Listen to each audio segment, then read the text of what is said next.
চিত্রকূট পাহাড়ে উঠছি আমরা বৈষ্ণো দেবীর মন্দির প্রাঙ্গণে গালুডিও ব্রিজের সামনে রঙ্কিনী মাতার মন্দিরের রাত মোহনা। সামনেই দেখতে পাচ্ছেন সুবর্ণরেখা নদী। এই ভয়ঙ্কর আকার ধারণ করে এখানে। ও অসাধারণ দৃশ্য, দারুণ দারুণ দারুণ অসাধারণ। রাত মোহনা যে ব্রিজ আছে, দেখুন নদীটিকে দেখুন। আর দাস বাবাজি, এই বাবাজি কি বিনয় দাস মহারাজের ইনি? মন্দিরটি একদম নিরিবিলি, ডালা কেনা যায়। গেট দেখেছেন? এই যে দেখুন এখানে মহিষ বলি হয়, এত সুন্দর। নমস্কার, আজকের আমাদের ভ্রমণের গল্প ঘাটশিলা পার্ট 3। আজকে ঘাটশিলার দ্বিতীয় দিন। আমাদের এই ভ্রমণে কত কম খরচে ঘাটশিলা ঘোরা যায় সেটাই জানতে পারবেন। আর দেখতে পাবেন চিত্রকূট পাহাড়, গালুডি ব্রিজ, মাতা বৈষ্ণব দেবীর মন্দির, সেই জাগ্রত রঙ্কিনী মাতার মন্দির, রাতমোহনা ব্রিজ ও সেখানকার বিখ্যাত ঝর্ণা। পরিচয় করিয়ে দেব বিনয় দাস মহারাজের সাথে, যার বয়স 113 বৎসর। এবং পরের পর্বে যাব টাটানগর। ভিডিও না টেনে শেষ পর্যন্ত দেখুন, আশা করি ভালো লাগবে। একটা অনুরোধ, যদি ভালো লাগে তবে একটা লাইক করুন, চেনা জানার মধ্যে শেয়ার করুন, আর সাবস্ক্রাইব করতে ভুলবেন না। চলুন তাহলে শুরু করি আজকের ভ্রমণের গল্প ঘাটশিলা পার্ট 3। ঘাটশিলার কাছে চিত্রকূট পাহাড়ে উঠছি আমরা। বেশি উচ্চতা না, খুবই কম, সামান্য। এখানে কি আছে দেখি, চলুন। এখানে বেদির মতো করা আছে, কি ব্যাপার? ভুবনেশ্বরী মন্দির, শিব মন্দির দুটো আছে এখানে, যা দেখলাম। এই মন্দিরের নাম কি? শিব মন্দির নাকি মহাকাল মন্দির নাকি? আমি এই মুহূর্তে দাঁড়িয়ে আছি ঝাড়খণ্ডের ঘাটশিলার কাছে চিত্রকূট পাহাড়ের উপর। আমার সামনে আছে মহাকাল মন্দির ও একটি শিব মন্দির। চারপাশে শুধু সবুজ পাহাড়, জঙ্গল, আর দূরে দেখা যাচ্ছে সুবর্ণরেখা নদীর প্রবাহ। প্রকৃতি এখানে কথা বলে, নীরবে কিন্তু গভীরভাবে।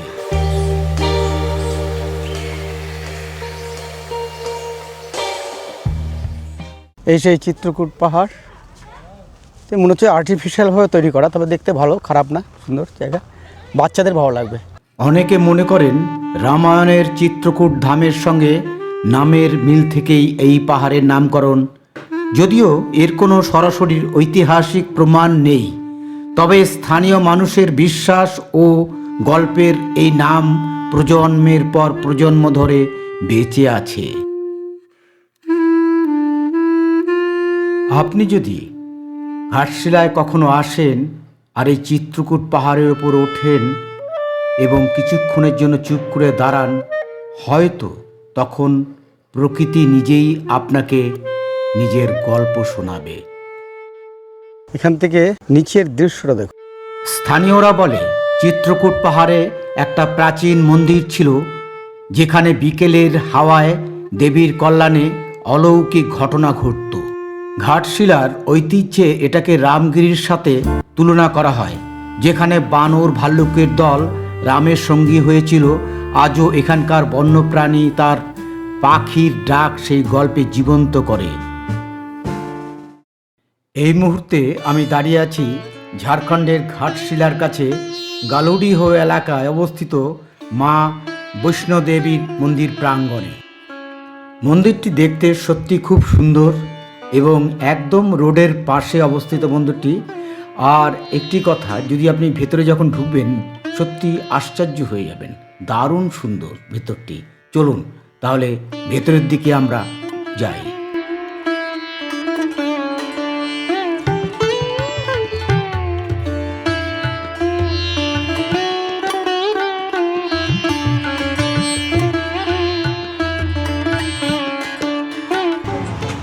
मंदिर का नाम क्या है भैया? माता बसुन माता वैष्णो देवी धाम। बसुन देवी धाम। वैष्णो देवी এই মন্দিরে একসঙ্গে বিরাজমান মহাকালী, মহালক্ষ্মী ও মহাসরস্বতী শক্তির 3 রূপ। বিশ্বাস করা হয় এই ত্রিশক্তির আরাধনায় জীবন পায় শান্তি, সমৃদ্ধি ও জ্ঞান। মন্দিরটি প্রাণ প্রতিষ্ঠা অনুষ্ঠিত হয় 2022 সালের 21শে April. Shrimati Y Sri E S Kiran Devi এবং রাজকিশোর সাহু দম্পতি তাদের পিতার স্মৃতিতে এই পবিত্র মন্দির নির্মাণ করেন, যা এক গভীর শ্রদ্ধা ও ভক্তির নিদর্শন। স্বামী হরিহরানন্দ গিরির দিক নির্দেশনায় এই মন্দিরের আধ্যাত্মিক কাঠামো গড়ে ওঠে। এখানে স্থাপিত রয়েছে শ্রীযন্ত্র, যা ভক্তদের বিশ্বাস অনুযায়ী ধর্ম, অর্থ, কাম ও মোক্ষ এই 4 পুরুষার্থ লাভের সহায়তা করে। প্রকৃতির কোলে শান্ত পরিবেশে অবস্থিত এই মন্দির শুধু একটি উপাসনালয় নয়, এটি বিশ্বাস, ভক্তি ও অন্তরের শান্তির এক পবিত্র ঠিকানা। ঘাটশিলা এলে গালুডিহের মা বৈষ্ণো দেবী মন্দিরের এসে কিছুক্ষণ নীরবে বসে থাকুন, হয়তো এখানে আপনি খুঁজে পাবেন আপনার অন্তরের শান্তি। আমরা এই মন্দির দেখা শেষ হলে এবার এগিয়ে চলব গালুডি ড্যামের দিকে। চলুন তাহলে আমরা এবার গালুডি ড্যামের দিকে যাই। আমি এই মুহূর্তে দাঁড়িয়ে আছি গালুডিও ব্রিজের সামনে। এটি ঝাড়খণ্ড সরকারের জলসম্পদ বিভাগ কর্তৃক নির্মিত সুবর্ণরেখা নদীর উপরে সুবর্ণরেখা বহুমুখী পরিকল্পের অংশ হিসাবে, যা ঝাড়খণ্ড, পশ্চিমবঙ্গ ও উড়িষ্যার যৌথ উদ্যোগে গড়ে উঠেছে।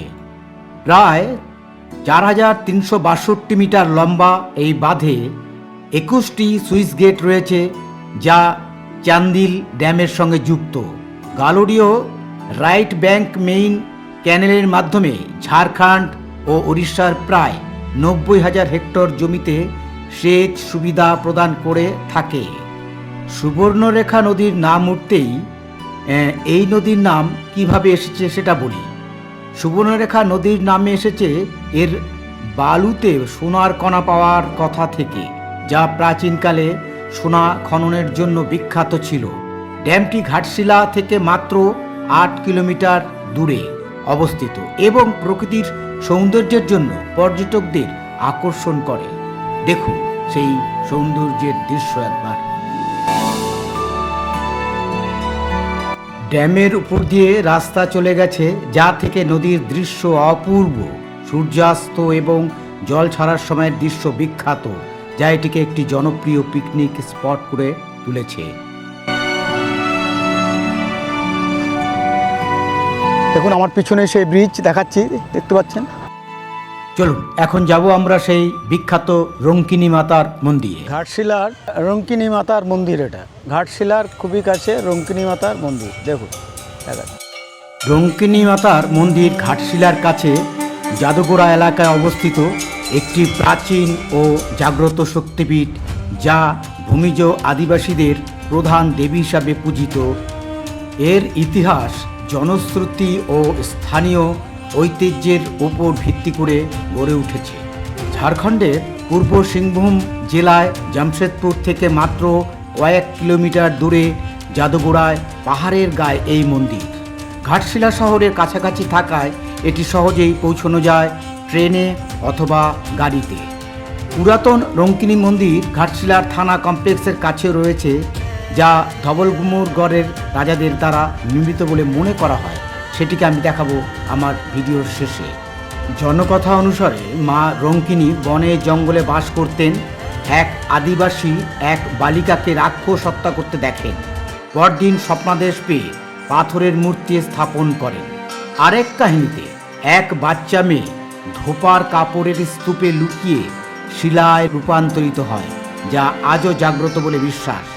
বিভূতিভূষণ বন্দ্যোপাধ্যায়ের রঙ্কিনী দেবীর খড়গ গল্পের অলৌকিকতা তুলে ধরা হয়েছে। আর এর ঐতিহাসিক ভূমিকা ধবল ভূমগড়ের রাজা জগন্নাথ ধল বা নৃপতি জগন্নাথ দেব রাজপুতানা থেকে এসে ঘাটশিলায় শাসন কেন্দ্র স্থাপন করে মন্দির নির্মাণ করেন, যা মূল মন্দির মর্যাদা লাভ করে। প্রাচীনকালে নরবলির প্রথা ছিল, যা ব্রিটিশ আমলে বন্ধ হয়।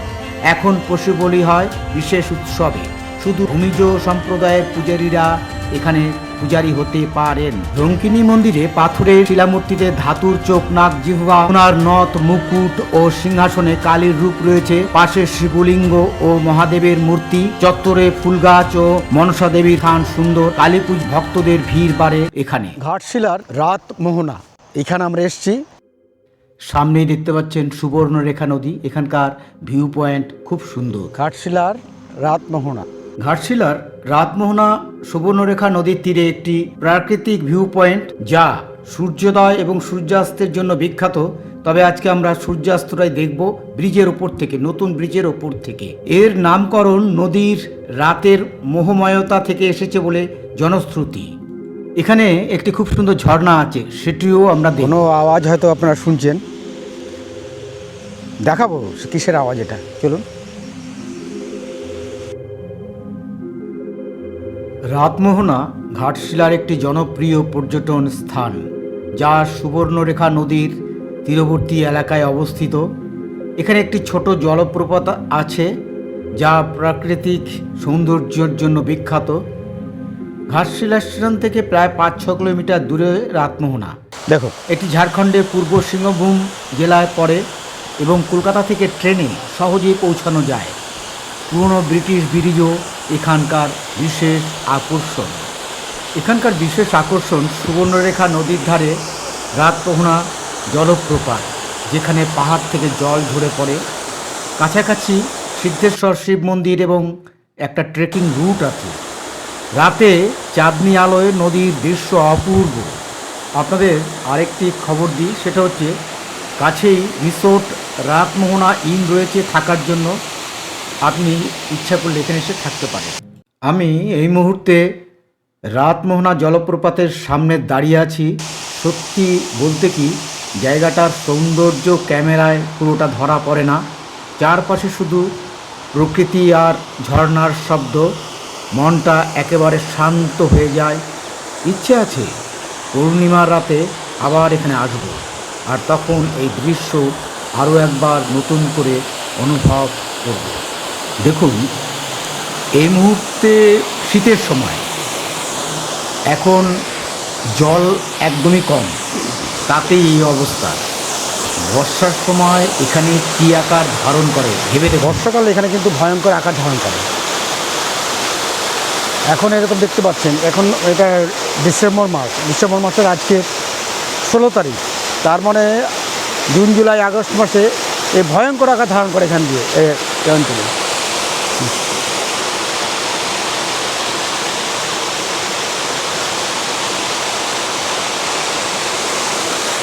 ও অসাধারণ দৃশ্য, দারুণ দারুণ দারুণ, অসাধারণ আর দারুণ। কি, যদি কখনো ঘাটশিলা আসেন, আমি বলবো অবশ্যই রাতমোহনাতে আসবেন। এখানে এই ঝর্ণা দেখতে পাবেন, সাথে আছে পুরনো একটি ব্রিজ, ব্রিটিশ আমলের ভগ্নপ্রায়, সেটিও দেখতে আসবেন। সেটি দেখতে প্রচুর লোক এখানে আসে। আর নতুন যে ব্রিজটি আছে সেটি তো অবশ্যই দেখবেন। তার ওপর থেকে যে সানরাইজ এবং সানসেট দেখা যায়, আমরা আজকে শুধুমাত্র সানসেটই দেখব ওপর থেকে, সেটিও আপনাদের দেখাবো। দেখুন দূরের দৃশ্য কি অপূর্ব চারিদিকে, মানে ক্যামেরা ঠিকমতো আসছে না এখানে, সে সময় সূর্য না থাকার জন্য। অসাধারণ কোন দৃশ্য। রাতমোহনা যে ব্রিজ আছে তার উপরে দাঁড়িয়ে আছি আমরা, নিচে দিয়ে বয়ে চলেছে নদী দেখুন, এবং তার সূর্যাস্তকে দেখার চেষ্টা করছি। দেখুন, অসাধারণ লাগছে। রাতমোহনার যে নতুন ব্রিজ, তার ওপর থেকে আমরা দেখছি সূর্যাস্ত, আর সেই ব্রিজের ফাঁক দিয়ে আমরা দেখার চেষ্টা করছিলাম নদীটিকে নিচের দিকে। দেখুন সেটি কিরম দেখতে লাগছে, দূরে দেখুন নদীটি বয়ে গেছে, চারিদিকে দেখাবার চেষ্টা করছি। দেখুন এটি একটি কারখানা। দেখুন ওপারে, ব্রিজের ওপারের দিকে চলুন একটু এগিয়ে আমরা। দেখুন নদীটিকে দেখুন, ওই যে সাদা সাদা দেখতে পাচ্ছেন, খয়েরি সাদা খয়েরি নয়, ওটা হলুদ ধরনের, ওগুলো সব পাথর, কিন্তু ওপরে শ্যাওলা জমে গেছে, সমস্ত পাথর এগুলি। এখন এই মুহূর্তে শীতের সময় বৃষ্টি নেই, জল নেই, তাই এই রকম। জল যখন হয় তখন কিন্তু এটি ভয়ঙ্কর আকার ধারণ করে। দেখুন চারিদিকে। এই মুহূর্তে আমি দাঁড়িয়ে আছি রাতমোহনা ব্রিজের ওপর। চোখের সামনে ধীরে ধীরে ডুবে যাচ্ছে সূর্য, আর তার শেষ আলো ছুঁয়ে যাচ্ছে পাহাড়, নদী আর এই নিঃশব্দ প্রকৃতি। নিচে বইছে জল অবিরাম অবিচল, যদিও জল এখন অনেক শুকিয়ে গিয়েছে। আর উপরে আকাশ রং বদলাচ্ছে, কমলা থেকে লাল, লাল থেকে নীলের দিকে। এই জায়গাটা শুধু দেখার নয়, এই জায়গাটা অনুভব করার, শহরের কোলাহল থেকে দূরে। এখানে সময় যেন একটু থেমে যায়। সূর্য ডুবে গেলেও মুহূর্তটা হয়তো থেকে যাবে মনের কোঠায়। রাতমোহনা প্রকৃতি এমন এক সন্ধ্যা যা শব্দ ছাড়াই অনেক কথা বলে। আমরা এখন এমন একজন সাধুকে দেখতে যাব যার বয়স 113 বছর। যদিও আমরা গিয়ে প্রথমে শুনেছিলাম 109, পরে জানতে পেরেছি 113 বছর। চলুন, আমরা এই মুহূর্তে বিনয় দাস মহারাজকে দেখতে এসেছি, যার বয়স 113 বছর। যেটা জানতে পেরেছিলাম রামকৃষ্ণ মিশন মঠের যে প্রধান সন্ন্যাসী আছে ওনার কাছে, কিন্তু এখানে আমাদের ড্রাইভার বলেছিল 109 বছর। বাবাজি যার বয়স 109 বছর, ওনার নাম শ্রী শ্রী বিনয় দাস বাবাজি। ওনার এখানে একটি মন্দিরও আছে।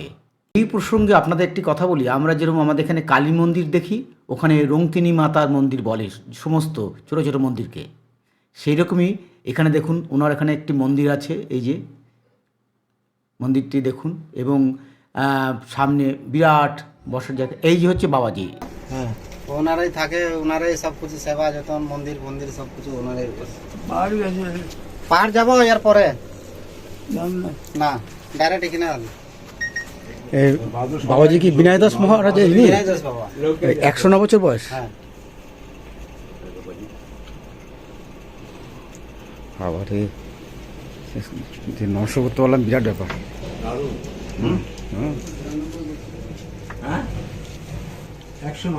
বিনয় দাস বাবাজি, এনার বয়স 109 বছর। দেখুন, গালুডি, হ্যাঁ গালুডি জায়গাটার নাম গালুডি। গালুডি এই জায়গাটার নাম। দেখুন, নিজের চোখে দেখলাম, ওনার পায়ে হাত দিয়ে নমস্কার করলাম। বাবা একটু আশীর্বাদ কর বাবা।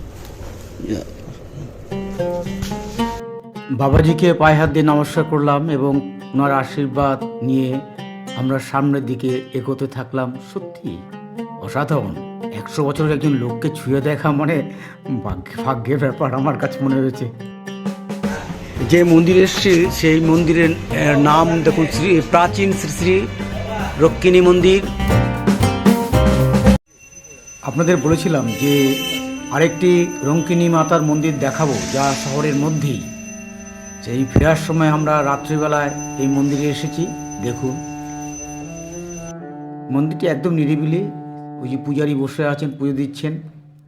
আমরা যারা ঘুরতে গিয়েছিলাম তাদের মধ্যে একজন পুজোও দিল এখানে। তো এই মন্দিরটি দেখতে খুবই সুন্দর।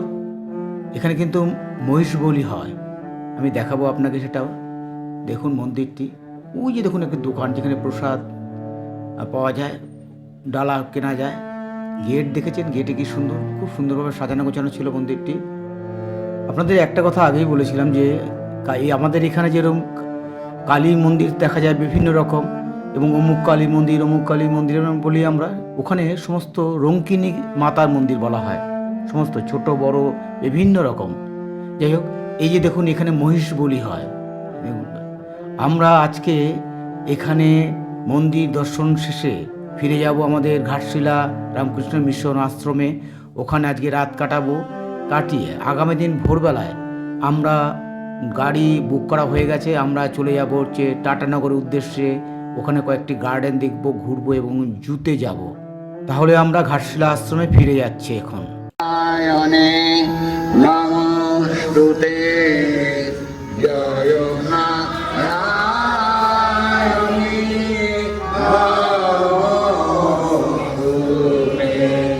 এই ঘাটশিলা আশ্রমে আসলে আপনাকে সন্ধ্যার এই আরতি দেখতেই হবে, মনে হবে এত সুন্দর, এত সুন্দর। আমরা যে কদিন ছিলাম প্রত্যেক দিন সন্ধ্যাবেলায় ফিরে আসলে আমরা এই আরতি দর্শন করতাম এবং শুনতাম।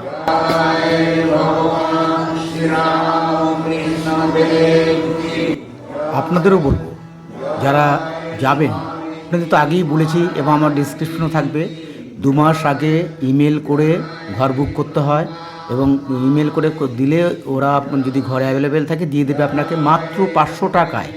মাত্র 500 টাকায় 3 বেলায় খাওয়া এবং এসি রুমে থাকা এবং গিজারও আছে ঘরে, সব কিছু আছে। এরকম ঘর পাবেন, খাওয়া দাওয়া পাবেন এবং তার সাথে এই আরতি সন্ধ্যাবেলা দেখতে পাবেন, এক অসাধারণ। আর একটা কথা বলি, এটা কিন্তু 500 টাকা করে একদিনের একজনের চার্জ, একদিনের একজনের চার্জ। তাহলে আজকে এখানে শেষ করছি। গুড নাইট, শুভরাত্রি। কালকে আবার দেখা হবে নতুন পর্ব টাটানগরে।